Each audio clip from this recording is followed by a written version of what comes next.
Imagine un instant la situation suivante. En fait, mettons-nous à la place d'une figure d'autorité locale. D'accord, je vois le genre. Eh bien, disons que tu es la personne la plus appréciée de ta communauté. Les sondages sont hyper clairs. Près de 70% des citoyens ont une confiance absolue en toi. Ah oui, c'est un score d'approbation vraiment massif pour le coup. Ouais, totalement. Mais en même temps, dans le cadre de tes fonctions, tu as quasiment 70% de chances de te faire agresser physiquement, insulter ou menacer au cours de l'année. C'est complètement fou quand on y pense. Bah oui, c'est un truc de dingue. Eh bien, bienvenue dans le quotidien d'un maire en France aujourd'hui. C'est clair. Et c'est une dissonance qui illustre parfaitement la crise profonde que traverse le pays en ce moment. D'ailleurs, aujourd'hui, on se lance dans une vaste analyse stratégique et territoriale.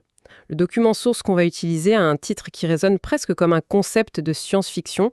Ça s'appelle « L'archipel électoral ». Ouais, un titre super accrocheur. Mais on est très loin de la fiction, hein. C'est une métaphore d'une redoutable précision pour décrire le délitement de ce qu'on appelait autrefois le bloc national. Et c'est exactement ça qui m'a le plus frappé en parcourant nos sources pour cette plongée analytique. L'idée centrale du document, c'est que la France unifiée, elle n'existe plus politiquement. Non, c'est terminé. À la place, on observe une juxtaposition de territoires, des véritables petites îles qui fonctionnent avec des logiques politiques totalement étanches. C'est un peu comme, disons, la tectonique des plaques. J'aime beaucoup cette image. Ouais, parce qu'à la surface, quand on regarde l'élection présidentielle à la télévision, on voit la croûte terrestre, on regarde les grands scores nationaux.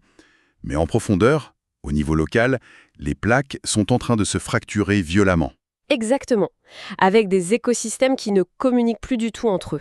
L'image de la tectonique est hyper pertinente, mais le document pousse le raisonnement encore plus loin. C'est-à-dire ? Ces plaques ne se contentent pas de dériver, elles se préparent carrément à entrer en collision.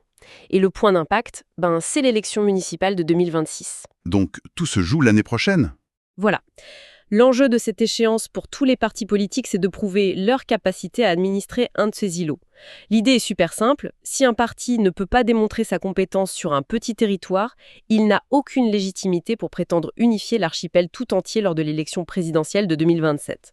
D'accord, donc la mairie, c'est un peu le laboratoire où l'on teste la résistance des matériaux politiques. C'est tout à fait ça. Mais avant de cartographier ces nouvelles îles et de regarder qui tente de conquérir quoi, il faut comprendre l'état de l'océan dans lequel elles baignent. On parlait de cette statistique glaçante en introduction. Les 69%, oui. Oui, 69% d'approbation globale pour les maires, mais 69% d'entre eux qui subissent des incivilités ou des violences. Bon, décortiquons un peu ça. Vas-y. Comment on explique une telle irrationalité ? Pour ceux qui nous écoutent, c'est comme adorer un restaurant, lui laisser un avis dithyrambique en ligne, mais jeter des briques sur la vitrine tous les matins. Ça n'a aucun sens. C'est un très bon exemple. En fait, l'étude montre que la clé pour comprendre ce paradoxe réside dans la distinction fondamentale entre l'institution et l'individu. Ok, l'institution d'un côté, l'humain de l'autre. Exactement. Dans un monde qui est perçu comme instable par la population, avec des crises économiques, sanitaires et géopolitiques qui s'enchaînent, la confiance des citoyens se porte sur l'institution municipale. Le maire, en tant que concept, c'est l'ultime bouclier. L'assurance vie de proximité, en gros. Voilà.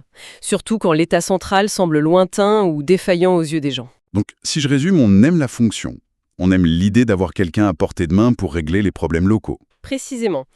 Mais, et c'est là que ça coince, l'épuisement social, la précarité et la colère quotidienne doivent bien trouver un exutoire. Et ça tombe sur le maire en tant que personne. Ouais. L'exutoire, c'est l'individu en chair et en os qui incarne cette autorité. Quand le guichet de la préfecture ferme ou que l'hôpital est saturé, la seule porte sur laquelle on peut encore taper, c'est celle de la mairie. Le maire devient le paratonnerre d'un système à bout de souffle. C'est le terme exact. Et les conséquences pratiques de ce climat sont terrifiantes pour notre démocratie locale. Les projections du rapport anticipent un déficit de 15 000 candidats pour les élections par rapport au scrutin de 2020. 15 000, c'est énorme. C'est colossal, hein ? 15 000 personnes qui jettent l'éponge ou qui refusent tout simplement de s'engager. Le terrain est miné avant même la bataille. Et en face, les électeurs eux-mêmes désertent. Oui, les chiffres de l'abstention sont vertigineux. De 63,55% de participation en 2014, on est tombé à 44,70% en 2020. Bon, il y avait le choc pandémique, c'est vrai. C'est un facteur atténuant, oui. Mais même là, la projection pour 2026 plafonne à 57,10%. La mobilisation reste dans une zone ultra critique, en particulier chez les 18-39 ans. Et ce retrait massif de l'électorat laisse le champ libre à une recomposition totale du paysage. L'analyse met en lumière ce qu'elle appelle une nouvelle tripartition. 3 écosystèmes bien distincts, c'est ça? Tout à fait. Premièrement, tu as le pôle républicain. Ça regroupe la droite et le centre classique, et c'est très implanté dans la France périphérique et rurale. Ok, la première île. Deuxièmement, la gauche de gestion. C'est l'alliance traditionnelle des socialistes et des écologistes qui contrôle majoritairement les hypercentres des métropoles. Et la troisième? Et enfin, une troisième île très singulière, la gauche de rupture, incarnée par la gauche radicale. Et cette île-là s'ancre exclusivement dans les quartiers populaires et les banlieues. C'est justement cette troisième île qui m'intrigue le plus dans le document. L'ingénierie électorale qu'il déploie est à la fois fascinante et complètement atypique. C'est vrai que leur stratégie dénote par rapport aux autres. Ils ne cherchent pas du tout à plaire à tout le monde. L'analyse décortique leur formule démographique. Et elle est ultra spécifique. Ils ciblent l'intersection très précise de 3 variables. Tu parles des zones d'implantation prioritaire. Ouais, les quartiers avec une forte concentration de logements sociaux, les bassins étudiants pour capter la jeunesse et les populations issues de l'immigration. Le rapport appelle ça la thèse de l'armée de réserve. La logique derrière, c'est vraiment de rompre avec le manuel politique traditionnel qu'on connaît tous. Comment ça? Eh bien, au lieu de s'épuiser à essayer de reconquérir les classes moyennes ou l'électorat rural qui penchent de toute façon historiquement vers le centre ou la droite, ce mouvement fait le pari de politiser des segments de la population qui, d'habitude, s'abstiennent massivement. Donc ils vont chercher les invisibles politiques. Exactement. L'objectif, c'est de transformer ces abstentionnistes éloignés du système en une force de frappe unifiée. Sauf que, et c'est là que la machine semble se gripper de manière assez spectaculaire, cette stratégie engendre ce que le document nomme le paradoxe de la pénétration. L'effet entonnoir, oui. Voilà, l'entonnoir. Si on regarde l'élection présidentielle de 2022, la gauche radicale capte 31,6% des suffrages. C'est massif. C'est un score très élevé pour cette famille politique. Ensuite, aux européennes de 2024, on descend autour de 18,4%. Mais alors, la projection pour leur poids national global aux élections municipales de 2026 n'est que de 2,7%. L'écart est vertiginant. Passer de près d'un tiers des électeurs à moins de 3% au niveau local, voici où cela devient vraiment intéressant. Oui, l'explication mathématique est assez contre-intuitive. Vas-y, explique-nous. Parce que l'explication repose sur une doctrine qu'ils appellent la stratégie de l'absence. C'est ça. En fait, sur plus de 34 000 communes en France, il prévoit de ne présenter que 247 listes. Attends, 247 sur 34 000. Ouais, c'est minuscule. Ça signifie qu'au premier tour, ils seront physiquement, structurellement absents pour 77,7% du corps électoral. Mais c'est fou. Comment un mouvement politique qui vise carrément l'Élysée peut-il délibérément ignorer 4 électeurs sur 5? Je veux dire, mathématiquement, ça ressemble à un suicide arithmétique pur et simple, non? Vu sous l'angle traditionnel, ça paraît complètement suicidaire, oui. Mais le rapport souligne qu'en termes de géographie radicale, c'est une tactique d'hyperconcentration qui est redoutable. Avant, comment ça peut être redoutable d'être absent? Parce que présenter des listes faibles partout, c'est diluer son message. Et surtout, c'est risquer des scores humiliants dans les campagnes qui casseraient totalement la dynamique nationale du parti. Ok, je commence à voir la logique. En se concentrant uniquement sur ces 247 listes, le mouvement crée de véritables forteresses. C'est la preuve par la radicalité. Et les chiffres le prouvent dans ces zones-là. Absolument. Si on zoome sur les couronnes hyper ciblées de Paris, de Lyon ou de Lille, on observe des scores vertigineux dans ces bastions. À Saint-Denis, on frôle les 50,8%. C'est énorme. À Roubaix, on est à 46,6%. À Vaulx-en-Velin, 41,5%. Dans ces zones très précises, la radicalité du discours trouve une résonance parfaite avec l'électorat ciblé. Donc ils construisent des châteaux fort imprenables en banlieue, d'accord? Mais le revers de la médaille est quand même lourd. Ah bah ça acte un divorce total. Voilà. Un divorce assumé avec la France des bourgs, avec la ruralité et avec la grande majorité des classes moyennes. Tout à fait. Et le défi majeur survient lorsque ce mouvement tente de sortir de ses forteresses pour conquérir une agglomération plus vaste, une ville sociologiquement mixte. C'est là qu'ils se mangent ce que l'analyse définit comme le mur des métropoles. Et l'étude de cas la plus emblématique du rapport, c'est celle de Toulouse. Le fameux syndrome de Toulouse. La mécanique est juste incroyable à observer. Le candidat de rupture fait une campagne très intense et parvient à mobiliser toutes ses réserves démographiques dès le premier tour. Il fait une percée remarquable et il atteint 24,7%. Ce qui est un excellent score de premier tour. Sur le papier, la dynamique est clairement à gauche. Mais au second tour, c'est l'effet boomerang. J'ai presque envie de comparer ça à une réaction chimique incontrôlée. Comment ça marche? On introduit un candidat radical comme un catalyseur très puissant dans la solution pour créer une vague à gauche. Et par un effet de bord totalement accidentel, on synthétise un vote massif à droite. L'analogie est super visuelle. Ce qui est fascinant ici, ce sont les limites du discours de tension. Qu'est-ce que tu veux dire par là? Le discours très clivant, qui est absolument nécessaire pour enflammer et mobiliser l'armée de réserve au premier tour, devient un effet repoussoir au second tour pour l'électorat plus modéré. Donc les électeurs du centre prennent peur, en gros. Exactement.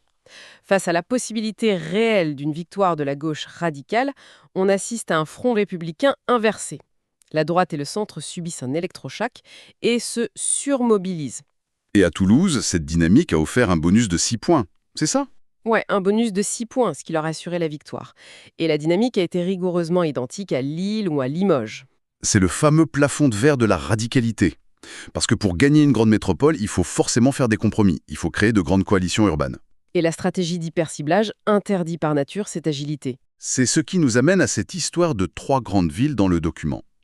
Ça montre à quel point, hors de ces bastions, la gauche de rupture est incapable de dicter l'agenda politique. Commençons par Paris, si tu veux bien. Vas-y. La capitale, c'est vraiment le terrain d'un isolement structurel pour la radicalité. L'espace y est totalement hégémonisé par la social-démocratie, donc le Parti socialiste. Ouais, le bloc traditionnel écrase complètement le jeu. Voilà. Le PS cumule à 50,5%, repoussant la gauche radicale à peine à 8,1%. Sans cette fameuse classe populaire massive à mobiliser intramuros, leur stratégie s'effondre. Ensuite, on descend à Marseille.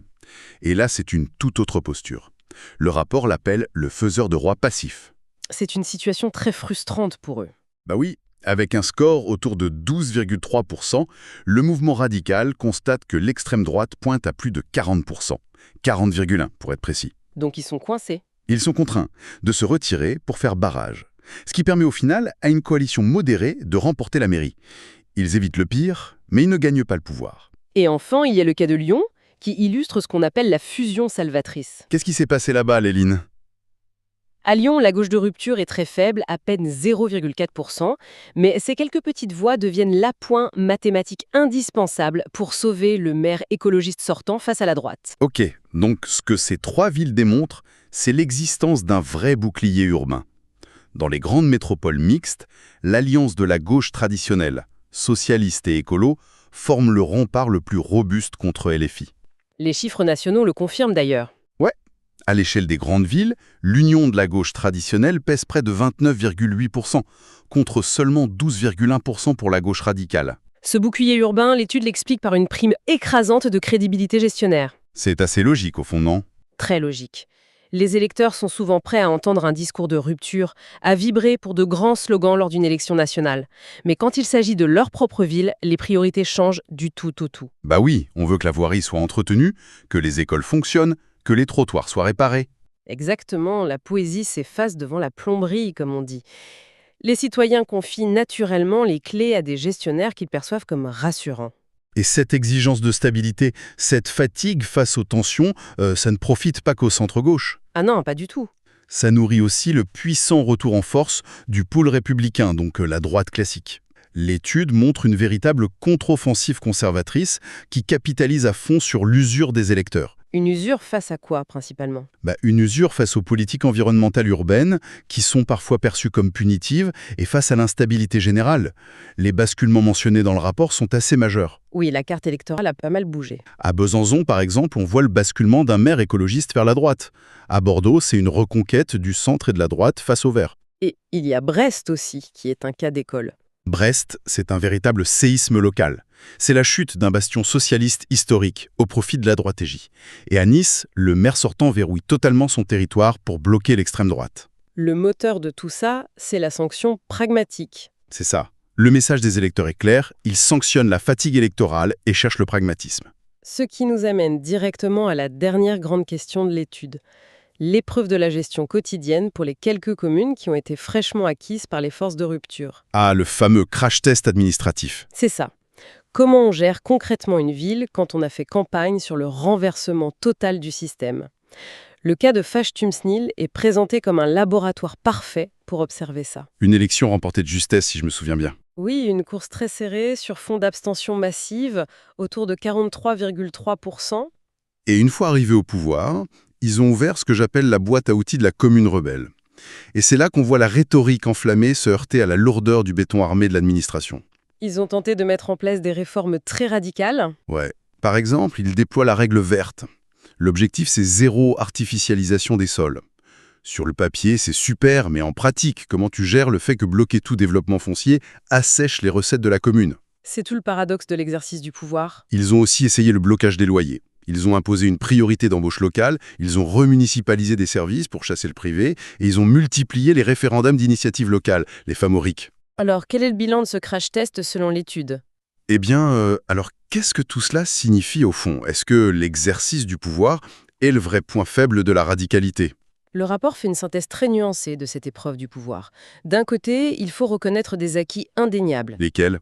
La promesse sociale a généré des effets concrets sur le terrain. Il y a eu des politiques sociales renforcées, de la végétalisation qui a vraiment marché, et un maintien des services publics de proximité. D'accord, donc il y a du positif, mais j'imagine qu'il y a des obstacles majeurs. Oui, le bilan est lourdement grévé par une posture d'opposition permanente. Même au pouvoir? Même au pouvoir, l'exécutif continue de fonctionner dans une rhétorique de conflit clivante. Le problème central, c'est la nationalisation systémique des bébas municipaux. Ça veut dire qu'il parle de géopolitique au lieu de parler du ramassage des poubelles. C'est exactement ça. Le conseil municipal devient une tribune politique globale. Les slogans suffisent à enflammer les quartiers populaires pendant la campagne, mais une fois élu, ça échoue totalement à rassurer la majorité silencieuse. Celle qui veut juste que son quotidien soit géré calmement. Voilà. Et du coup, ça crée une impasse participative. La démocratie locale tourne à vide parce que ça ne mobilise que les militants déjà convaincus. On en revient toujours à l'épreuve de l'administration, en fait. Ce qui nous amène logiquement à la conclusion stratégique de toutes ces données. L'horizon de 2027. L'élection présidentielle. Exact. La thèse globale de l'analyse, c'est que pour remporter la présidence, le chemin critique passe obligatoirement par l'assise locale de 2026. Ce n'est pas qu'une question d'idées, c'est de l'ingénierie pure. Totalement. Il faut générer l'infrastructure. Pour mailler le territoire, il faut élire au moins 1000 conseillers municipaux qui serviront de base logistique. Et pour la gauche radicale, la marche à franchir est immense. Ils doivent réussir à transformer la colère en compétences démontrées. Et briser ce fameux plafond de verre. Oui, pour s'imposer comme une alternative gouvernementale crédible. En face, le Parti socialiste survit précisément grâce à son ancrage historique local. Et le centre-droit capitalise sur ce besoin vital de stabilité. Exactement. Pendant ce temps, la gauche radicale reste enfermée dans une équation non résolue. Et pour ceux qui nous écoutent, pourquoi s'intéresser à toute cette mécanique locale? Parce que derrière le bruit médiatique des grands leaders nationaux, la véritable réalité politique du pays, cet archipel français ne se soumet pas à la théorie. Non, elle exige la preuve par l'administration locale. C'est ça. C'est en bas, dans les mairies, que se décide vraiment le destin de 2027. Mais ça me pousse vers une réflexion vertigineuse pour clore notre format d'aujourd'hui. Et je t'écoute. Si, comme on l'a vu, la mairie est le dernier rempart de la confiance démocratique en France, mais que le système broie tellement ses propres élus qu'on s'attend à manquer de 15 000 candidats l'année prochaine. Oui, le déficit dont on parlait au début. Eh bien, que deviendra cet archipel le jour où ces îles refuseront tout simplement d'être gouvernées, faute de volontaires pour endosser le rôle de maire? C'est une excellente question et un scénario qui fait froid dans le dos. Sur ce, on laisse notre auditoire méditer là-dessus.